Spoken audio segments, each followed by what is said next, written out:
ಮನಿ ಮ್ಯಾನಿಫೆಸ್ಟೇಷನ್ಗೆ ಮೈಂಡನ್ನು master ಮಾಡ್ಕೋಬೇಕು. Master ಮನಿ mind ಅನ್ನೋದು ನಾನು ಮಾಡೋದು. ಸೊ ಮೈಂಡನ್ನು ಮಾಸ್ಟರ್ ಮಾಡ್ಕೊಳ್ಬೇಕು. ಅಂದರೆ ನಾವು ಏನು ಹೇಳ್ತೀವಿ, ಆಗಲೇ ಹೇಳಿದ್ದೆ, ಲಾ ಆಫ್ ಅಟ್ರಾಕ್ಷನ್ ಜರ್ನಿಲೇ ಬರೋದು ಇದು. ಮನಿ ಮ್ಯಾನಿಫೆಸ್ಟೇಷನು, ಕಾರು, ಬೈಕು ಎಲ್ಲವೂ ಬರೋದು ಮ್ಯಾನಿಫೆಸ್ಟೇಷನ್, ಸಂಕಲ್ಪವೇ ಸಿದ್ಧಿ.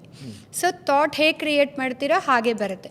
ದುಡ್ಡಿಲ್ಲನೇ ಜಪ ಮಾಡ್ತಿದ್ರೆ ದುಡ್ಡು ಇಲ್ದಲೇ ಇರೋ ಥರನೇ ಆಗುತ್ತೆ.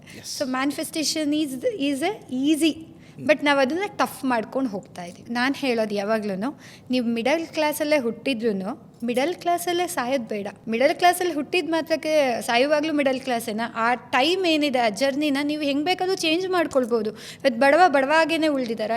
ಎಷ್ಟೋ ಜನ ಶ್ರೀಮಂತರಾಗಿದ್ದಾರೆ, ರಿಚ್ ಪೀಪಲ್ಸ್ ಆಗಿದ್ದಾರೆ. ನಮ್ಮ ಸುತ್ತಮುತ್ತ ನೋಡ್ತಿರೋರೆ, ಈಗ ಫಿಲಮ್ ಇಂಡಸ್ಟ್ರಿಲಿ ಇರೋರು ಇರ್ಬೋದು, ಅಥವಾ ಒಂದು ಪೊಲಿಟಿಕ್ಸ್ ಇರ್ಬೋದು, ಅವ್ರದ್ದು ಮಿಡಲ್ ಕ್ಲಾಸೇ. ಬಟ್ ಅವ್ರ ಮೈಂಡನ್ನು ಚೇಂಜ್ ಮಾಡಿಕೊಂಡ್ರು, ಶಿಫ್ಟ್ ಮಾಡಿಕೊಂಡ್ರು ಎನರ್ಜಿನ. We are all in one energy. Money is also energy. So ಬಡವನ ಮನಸ್ಸಲ್ಲಿ ನಾನು ಬಡತನ ಅನ್ನೋದು ಇರಬಾರ್ದು.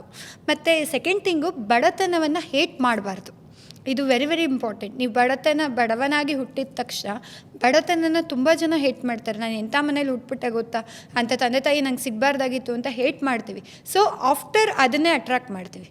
ನಾವು ಯಾವುದನ್ನು ಹೆಚ್ಚು ಹೇಟ್ ಮಾಡ್ತೀವೋ ಅದನ್ನೇ ನಮ್ಮ ಜೀವನದಲ್ಲಿ, ಯಾಕೆ ಅಂದರೆ ನಾವು ಅಕ್ಸೆಪ್ಟ್ ಮಾಡಬೇಕು.